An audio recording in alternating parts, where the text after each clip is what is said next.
Año de la Reconciliación.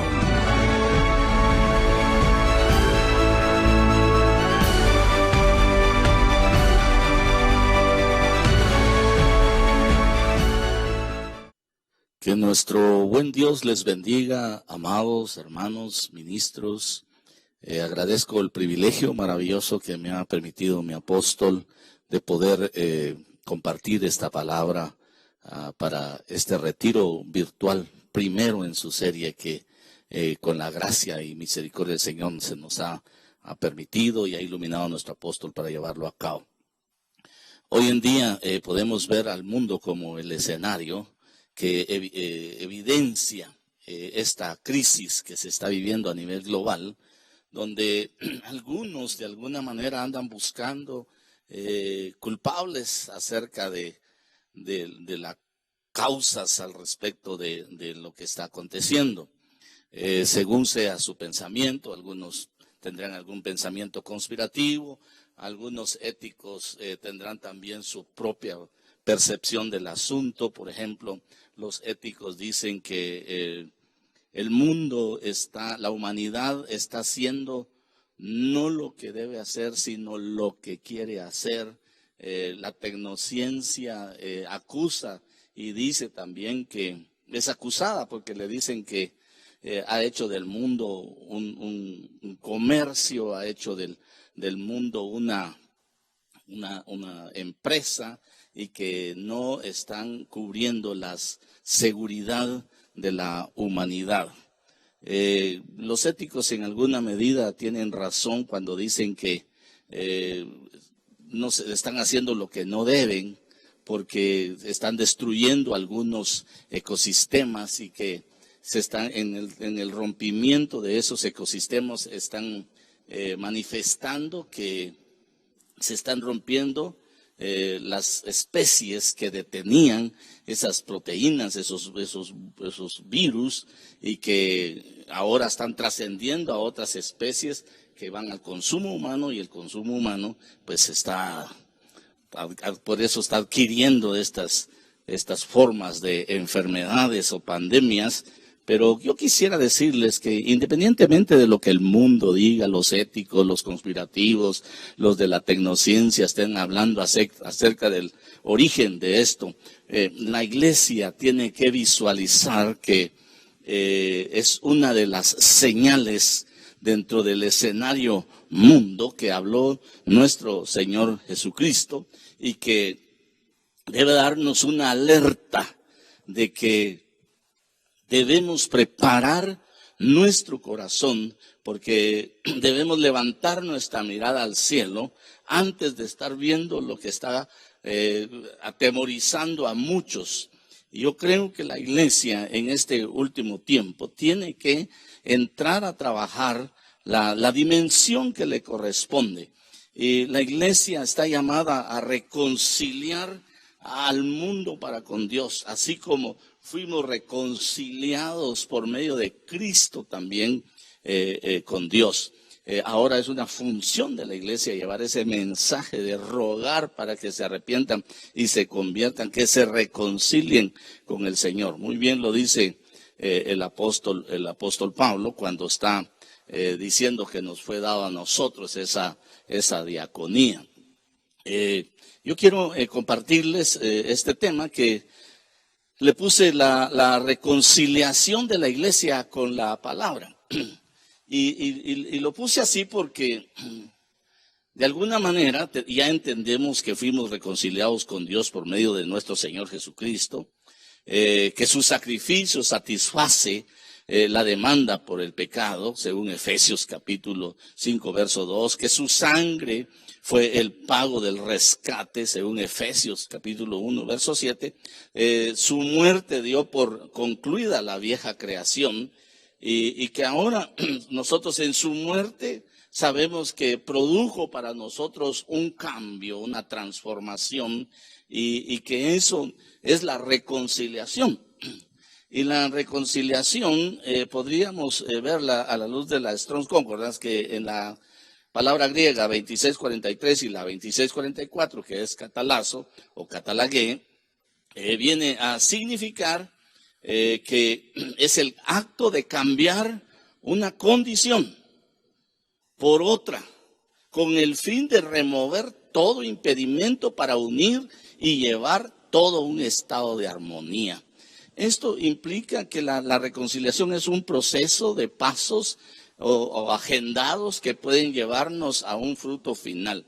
Uno de los pasos finales de la reconciliación es llegar al perdón, para que con el perdón pues se quita la enemistad y pueda llegarse como siguiente paso a la reconciliación, porque hay cosas que dentro de la vida humana pueden ser perdonadas, pero ya no hay reconciliación plena. Hay cosas que ya no pueden ser reconciliadas, pero sí pueden ser perdonadas.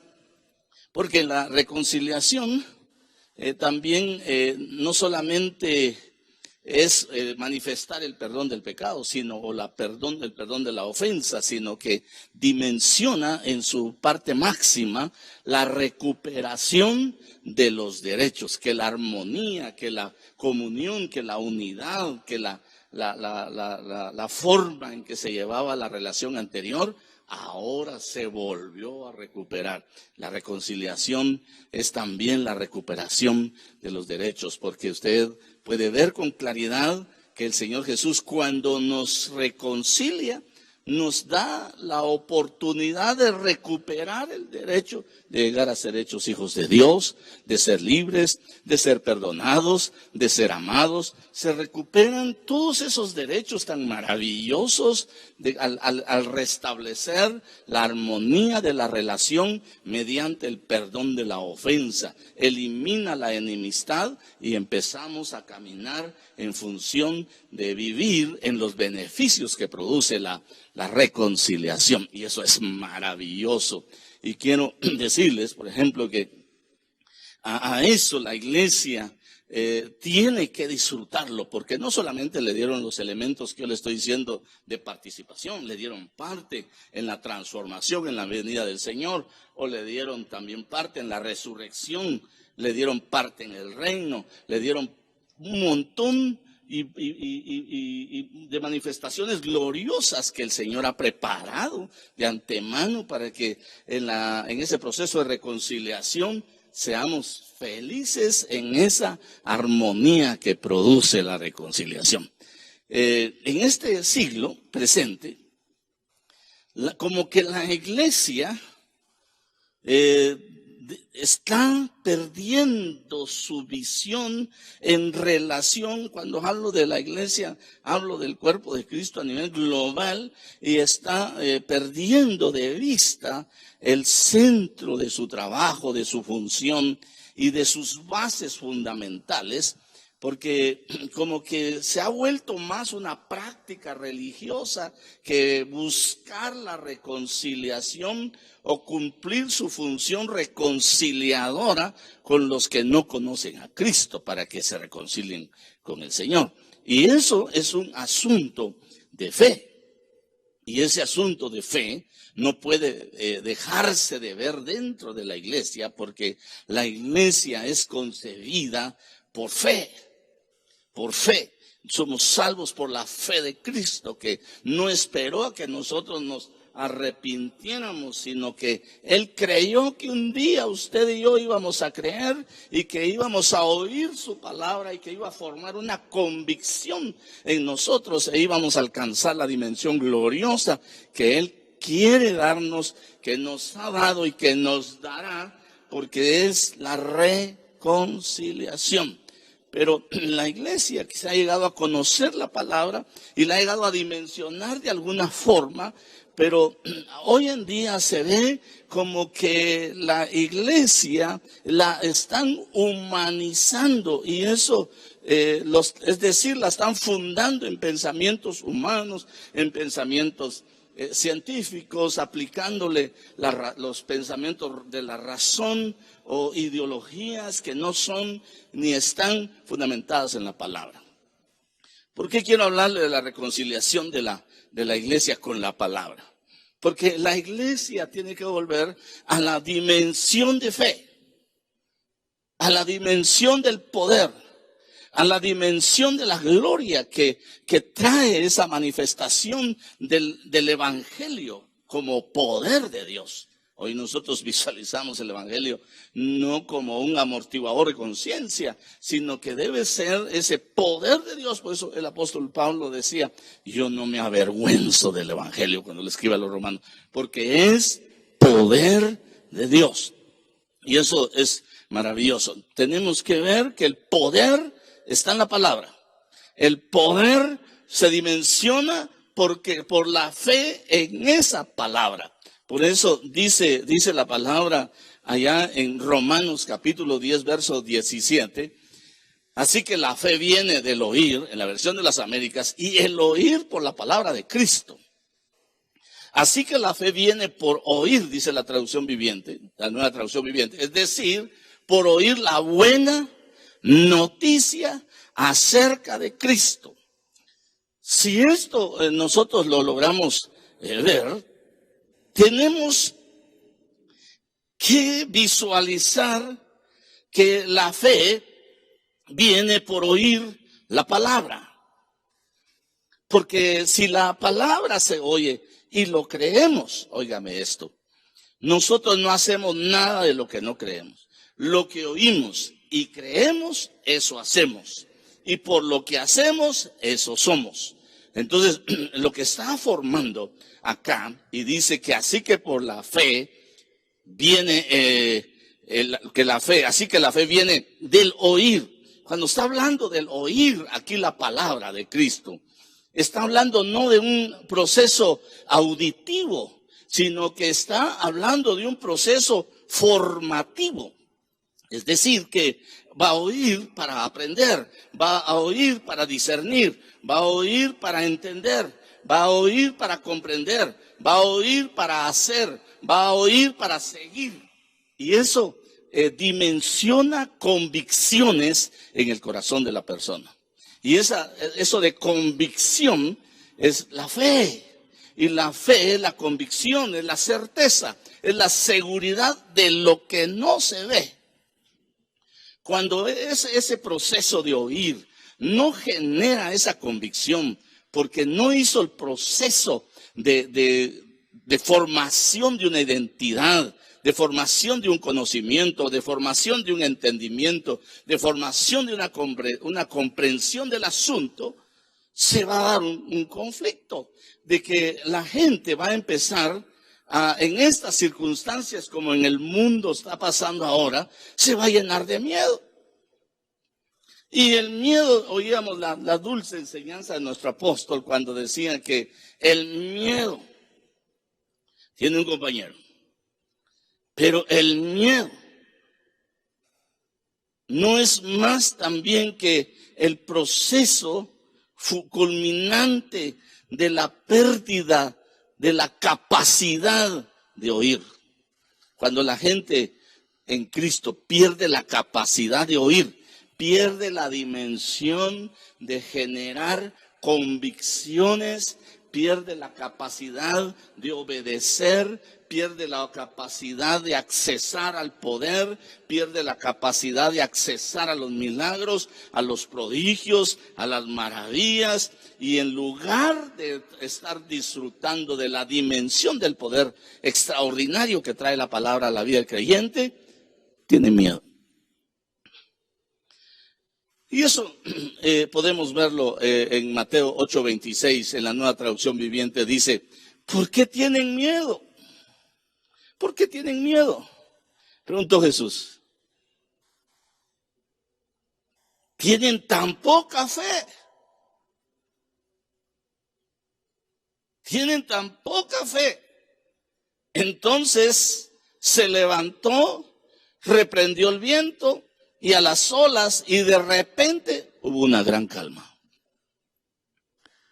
Entonces la falta de fe, la falta de convicción, la falta de certeza, la falta de seguridad en la palabra del Señor puede llevar a las generaciones a tener miedo. Y esto es un asunto natural, que la persona llegue a tener miedo. Porque si es natural el miedo, lo que la palabra es manifestante en cuanto al poder es sobrenatural. Ahora, si este miedo, el Señor les dice, ¿tienen tan poca fe? Por eso están miedosos, por eso están asustados. Porque la fe esclaviza al poder del Señor. Te lleva como a algo que no quieres salir en la voluntad de lo que está aconteciendo. Porque la fe te apasiona, te atrae, te dimensiona. Ves milagros, ves prodigios, ves maravillas. Y en esa oportunidad él se levantó, reprendió y hubo una gran calma. Reprendió la tormenta. Y ahora ve la manifestación de que la incredulidad de los discípulos estaba evidenciando su poca convicción, su poca confianza en el poder que les había sido transferido. Hoy la iglesia tiene la capacidad, aún el Señor Jesús dijo, a ustedes mayores cosas que estas harán. Mayores cosas harán porque yo voy al Padre. Pero la incredulidad, que es la antítesis de la fe, esclaviza también. La incredulidad te roba la libertad de poder disfrutar la presencia del Señor. La incredulidad te mete a círculos viciosos, te lleva a creencias, te lleva a la religiosidad. La incredulidad evita que puedas llegar a disfrutar de las buenas noticias en Cristo. Y también, no solamente eso, también te acomoda. La incredulidad te acomoda, te empobrece, te hace ausente de una visión. No tienes misión, no sabes para dónde vas, ni siquiera tienes puntos de referencia hacia dónde estás caminando, te sientes desubicado. Entonces, no va a haber fruto para los incrédulos.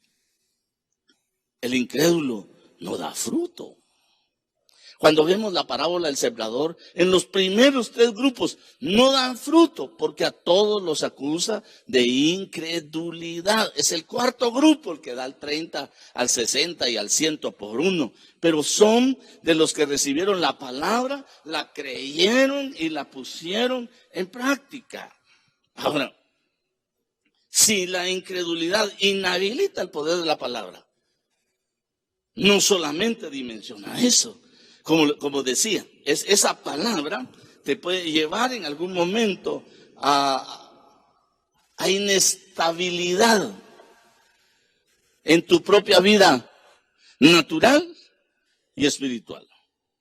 Y la incredulidad no está en el mundo, también está en la iglesia. La iglesia tiene que despertar a creer en esa palabra, porque la palabra del Señor es verdad, es verdad. La suma de tu palabra es verdad. Todos decimos, creemos en la palabra del Señor, amén.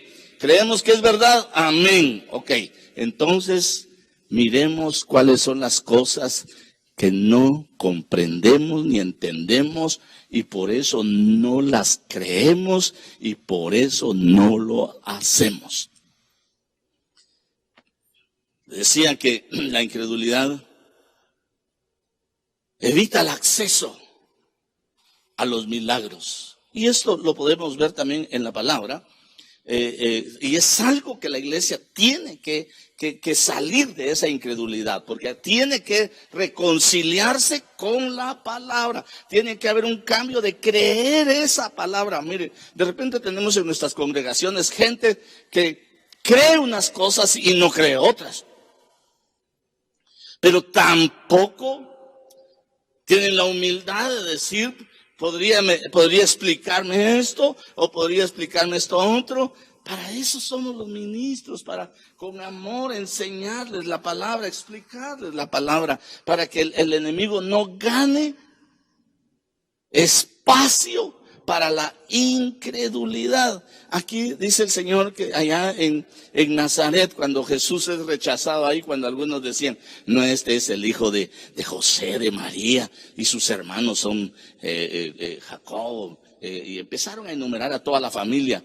Y dice la palabra que ahí, en Nazaret, según Mateo 13:58, no hizo muchos milagros ahí, a causa de la incredulidad de ellos. Una iglesia que cree en la palabra del Señor, que cree en el Señor Jesús, que cree en la fidelidad de esa palabra, visualizará el poder del Señor Jesús en cada uno y el poder y la eficacia de la palabra en el proceso de transformación. La iglesia tiene que romper los esquemas religiosos, tiene que salir de su zona de confort, tiene que salir de los acomodamientos, tiene que cambiar su pensamiento, tiene que cambiar su actitud, porque para el mundo vienen un montón de cosas. Algunos científicos dicen que por lo menos hay 1.700.000 virus más, y algunos muchos más complicados que este que estamos viendo ahora. Si está hablando de 1.700.000, estamos hablando de una gran crisis, de un gran problema de salud sobre el mundo. Pero, ¿qué es lo que te va a librar? El Señor. ¿Crees en el poder de su palabra? ¿Crees en el poder de Él sobre tu vida? Va a hacer cosas grandes y maravillosas. Así como Israel creía en el Señor. Allá en Gosén no pasaba nada. A Egipto le caía tunazo sobre tunazo, pero a los de Gosén, donde estaba Israel, no pasaba nada. Así va a pasar esto. Porque vendrán uno y otro y otro y otro. Pero lo que va a hacer es que el nombre del Señor será glorificado en tu casa, en tu corazón, en tu familia, en tu ciudad, en tu iglesia, y vas a poder disfrutar del poder de la palabra del Señor. La incredulidad es la falta de credibilidad a la verdad. Y la incredulidad puede ser como consecuencia del pecado. La incredulidad puede ser también consecuencia de un corazón endurecido. Allá en Nazaret estaban con un corazón endurecido porque decían, no es este el hijo del carpintero, no se llama su madre María y sus hermanos Jacobo, José, Simón y Judas. Me gusta una forma de cómo lo presenta Marcos. En el Evangelio de Marcos dice que es el mismo versículo, el mismo evento, con diferente versículo, pero está diciendo que Marcos en el capítulo 6, el verso 6 dice, y estaba maravillado, dice, de la incredulidad de ellos, y recorría las aldeas de alrededor enseñando. Mire, como él los conocía, estaba sorprendido, estaba maravillado de ver la incredulidad de ellos. La incredulidad te quita el acceso a los milagros. La incredulidad le quita a la iglesia la visión hacia una realidad espiritual. La incredulidad te lleva a la oposición de la verdad. Y eso te quita el acceso a lo sobrenatural. Por lo tanto, te lleva a vivir un evangelio de religión carente de poder, carente de cambios, sino más bien rutinario, costumbrista. Y eso no es para la iglesia. La iglesia necesita reconciliarse con el poder de la palabra. Necesita reconciliarse con dice que nos dio autoridad para que su nombre limpiemos enfermos, limpiemos leprosos, sanemos enfermos, echemos fuera demonios, resucitemos muertos. Que nos dio poder para hollar serpientes, escorpiones y nada nos dañará. Pondremos las manos sobre los enfermos y sanarán. Hablarán nuevas lenguas. Bueno, hay que entrar a la praxis de eso. Hay que reventar ese muro de incredulidad y penetrar a ese mundo ilimitado que tiene el Señor para nuestras vidas, para que podamos disfrutar esa bendición. La incredulidad te puede llevar a desagradar a Dios, porque dice que sin fe es imposible agradar a Dios. También la incredulidad puede llevar a la iglesia a no alcanzar las promesas.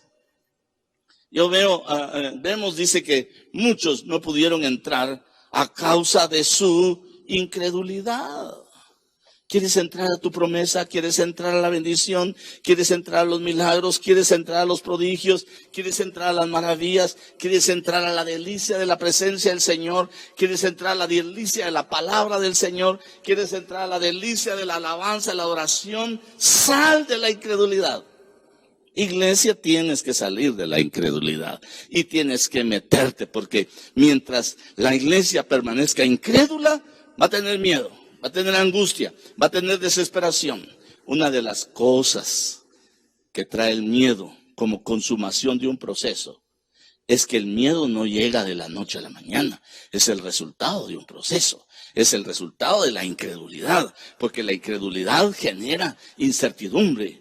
La incertidumbre genera en la gente ansiedad, y la ansiedad genera desesperación, y la desesperación genera angustia, y la angustia trae el miedo al alma. Y ese proceso, el miedo no es más que la consumación de algo que se fue degradando, pero que punto de partida tuvo en la incredulidad, en desechar el poder, la confianza, la seguridad que transmiten las promesas del Señor. Por eso dice que la fe es la convicción, es la certeza, es la seguridad de alcanzar las cosas que no vemos, pero que son. Un día hablando con mi apóstol, platicamos acerca de la convicción que viene de la palabra upomone, que dice, que uno de los diccionarios dice, defender una causa, es tener la capacidad de defender una causa aún con nuestra propia vida. A eso no ha llegado la iglesia. Pero tiene el reto, tiene el desafío de reconciliarse con la palabra. La palabra es el manual de vida. El incrédulo es desobediente. La desobediencia es una consecuencia de la incredulidad. El incrédulo es idólatra, hace su idolatría. Muchos viven en idolatría porque nunca conocieron a Dios. Y necesita la iglesia, al reconciliarse con Dios, conocer a Dios, conocer quién es su Dios. Y eso va a dimensionar que tiene una palabra para vivir. El incrédulo cree solo en el logos, pero no llega ese logos al corazón. No se hace un rema, no se le hace vida. El incrédulo proclama que Dios sana, pero nunca ha orado por un enfermo. El incrédulo dice que el Señor libera, pero lo que hace es que nunca ora por un endemoniado. Mire, lo que recibe como bendición, lo dice, ¿sabe qué dice el incrédulo? Qué suerte la que tuve. No es una suerte. Yo tuve una imaginación tremenda. No, Dios te estaba hablando. Pero el incrédulo no acepta que Dios le habla a su corazón. El incrédulo no acepta que lo que le está dando el Señor es una provisión. Entonces, qué suerte tuve. Qué pensamiento, qué idea la que tuve. No, el incrédulo generalmente tiene que ver para creer. Pero el incrédulo tiene la palabra de Dios como un libro más. Lo lee una vez, lo lee otra vez, lo lee otra vez, lo lee otra vez, nunca le saca el provecho de vida, nunca le saca el provecho del poder que hay en esa palabra bendita con la cual necesita la iglesia reconciliarse. Hay poder en Jesús, amén. Hay poder en su palabra, amén. Hay promesas del Señor, amén. El Señor viene, amén. El Señor hace prodigio, amén. El Señor está a la diestra del Padre, amén. Tenemos que reconciliar, porque en este tiempo lo que se puede ver es una crisis de fe, una crisis de convicción de la iglesia para poder permanecer sin atemorizarse. La palabra que nos habla el apóstol Pablo y dice, bueno, si vivimos, para Cristo vivimos. Si morimos, de Cristo somos. Vivamos o muramos, de Cristo somos. Pero eso no lo acepta la iglesia. Y es tremendo, porque el incrédulo quiere ver las cosas a su manera. Y Dios no va a obrar a la manera del hombre, va a obrar a la manera del Señor. Es como estaba diciéndole al principio, que el mundo anda buscando cuáles son las causas, quiénes son los culpables de esta situación del virus. Pero ni lo van a encontrar. O si lo saben, no lo van a decir, pero le quiero decir algo. Para la iglesia, no es más que la oportunidad de volver sus ojos a la palabra del Señor, de volver su corazón a la palabra del Señor, a oírla para entenderla, a oírla para aprenderla, a oírla para seguirla, a oírla para comprenderla, a oírla para practicarla. ¿Por qué? Porque eso le va a formar una estructura, una dimensión. Miren los discípulos. Estuvieron 3 años y medio con el Señor Jesús. Y de repente sucede algo tremendo. Ya llegó el tiempo, ya resucitó y ya los tiene que enviar a la función para la cual los llamó. Y allá en Marcos capítulo 16, en el verso 14, se les apareció. Y dice que después se apareció a los 11 mismos cuando estaban sentados a la mesa. Y los reprendió por su incredulidad. Y no solamente les reprendió la incredulidad, les reprendió la dureza de corazón. ¿Por qué? Porque no habían creído a los que les habían dicho que había resucitado. Ahora, ¿el Señor les había dicho que iba a resucitar? Sí. Les dijo, van a resucitar. Van a resucitar. A veces hay algunas condiciones del alma que no te permiten ver la dimensión del poder de la palabra. Y el alma, si tiene tristeza, dice que los discípulos estaban tan tristes que por lo que les había dicho él que iba a morir, pero que iba a resucitar al tercer día, estaban tan tristes que se dormían. Y él les reclama y dice, ¿no pueden velar un momento conmigo?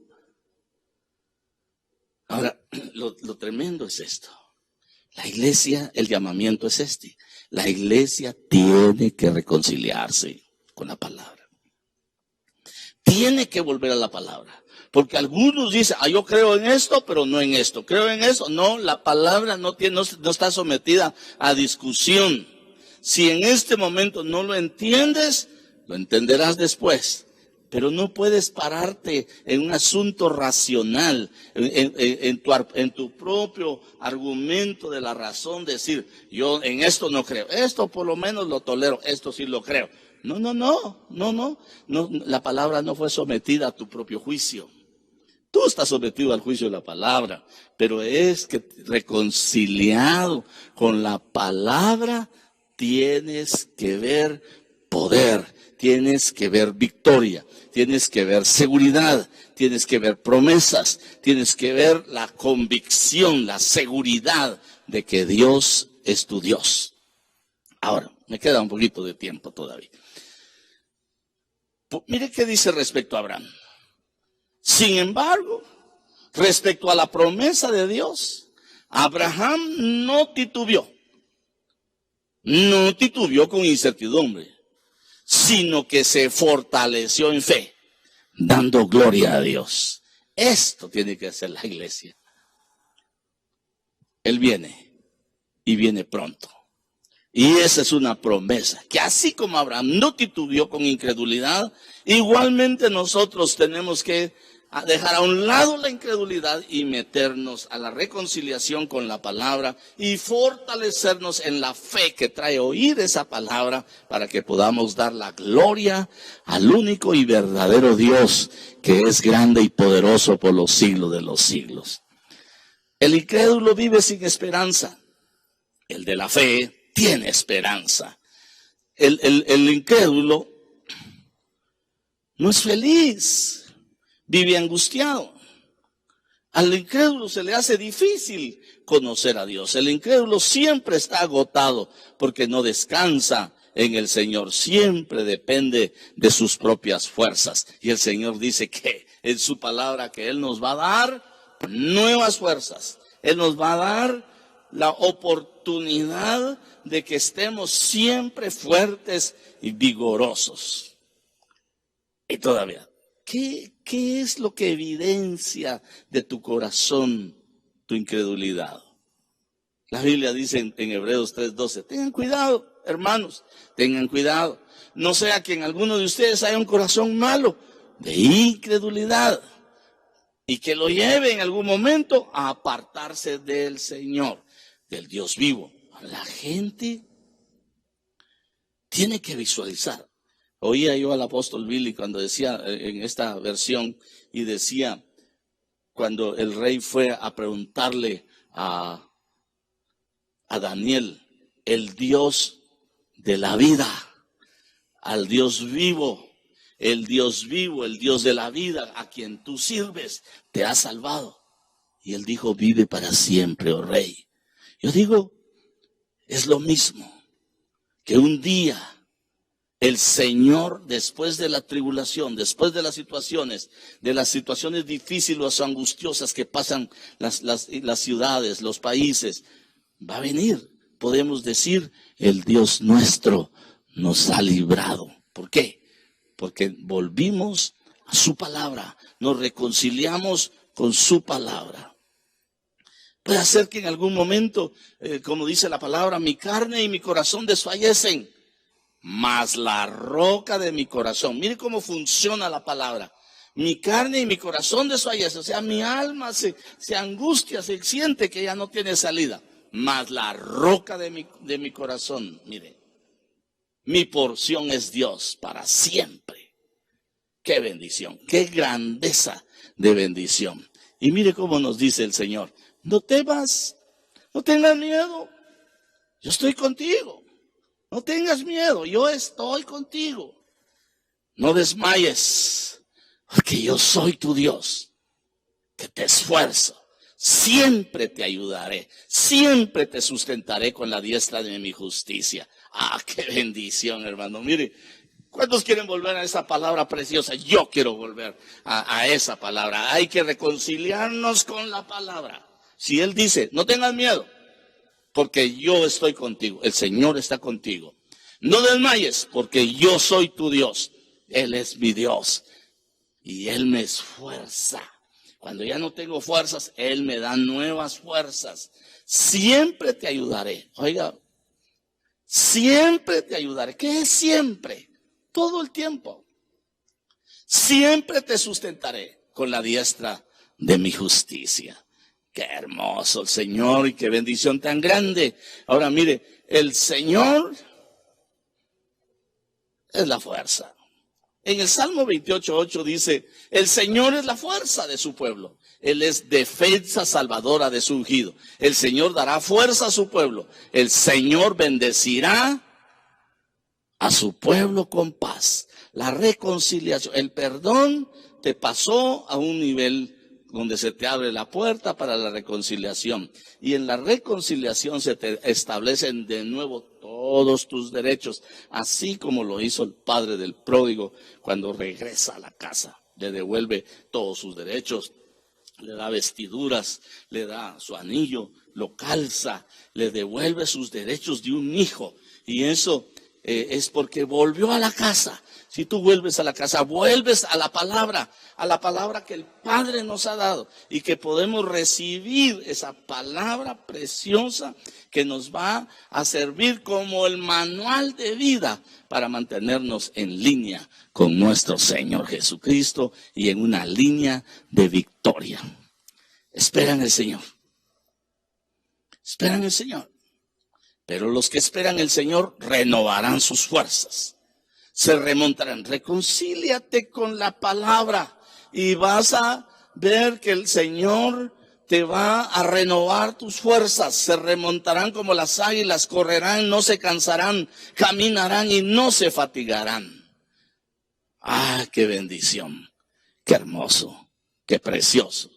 Ahora, si usted va conmigo todavía, ya casi voy terminando. No tener miedo. Si volvemos y nos reconciliamos como iglesia a la palabra, aquí dice, así que no temas, así que no tengas miedo, porque yo estoy contigo. No te angusties, porque yo soy tu Dios. Te fortaleceré, te ayudaré, te sostendré con mi diestra victoriosa. No tengas miedo, porque yo estoy contigo. No te desalientes, porque yo soy tu Dios. Te daré fuerzas y te ayudaré, te sostendré con mi mano. Cuando la iglesia se reconcilia con el Señor, llega a tener una vida de fe. Y cuando llega a tener una vida de fe, va a tener estos elementos como evidencia que se reconcilió con la palabra del Señor. La iglesia necesita reconciliarse. Hay que eliminar la incredulidad y hay que adoptar la palabra como el manual de vida, porque la palabra te enseña a temer al Señor. Y la palabra dice que el que teme al Señor, en el Salmo 34 dice, el que teme al Señor no le falta nada. El que busca al Señor no carece de bien alguno. El que sirve al Señor, se deleita, se refugia en el Señor. Y mire qué maravilloso es. Si temes y buscas, no te va a hacer falta nada. Entonces la dimensión de fe de los que se reconcilian con la palabra va a ser manifiesto que temen al Señor. La iglesia que se reconcilia con el Señor va a llegar a evidenciar que teme al Señor. Va a llegar a evidenciar que busca al Señor. Va a llegar a tener la capacidad de servir al Señor.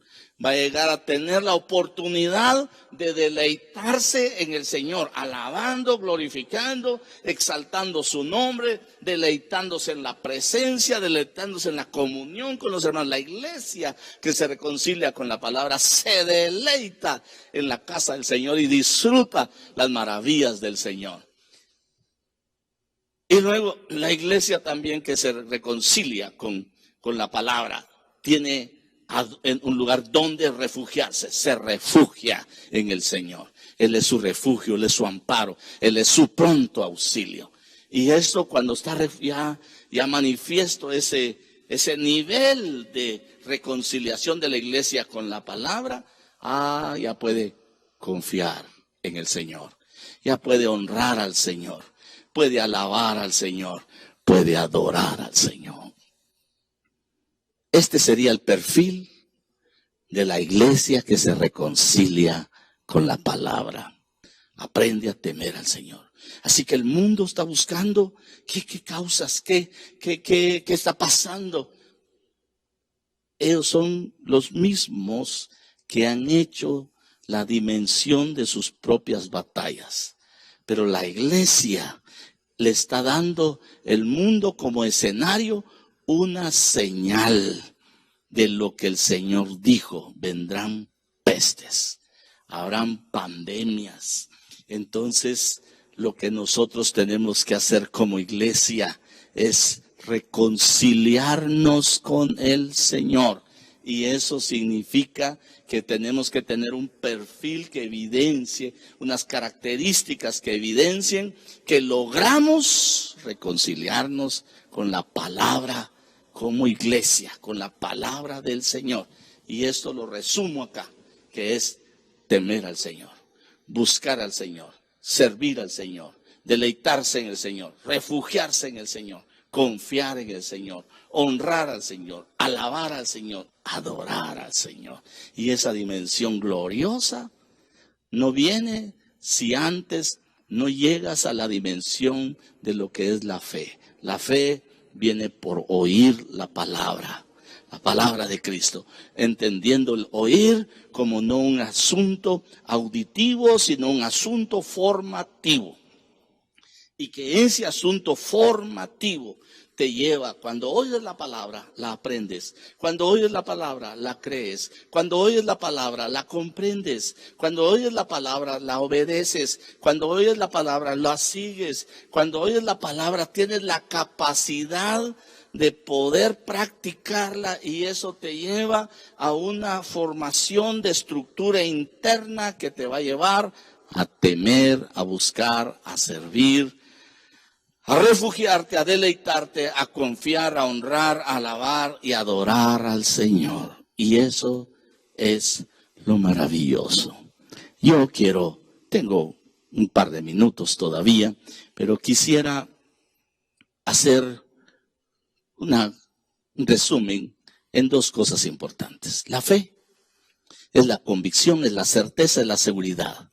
Es la capacidad que adquieres de defender tu causa, que es el Señor, aún con tu propia vida.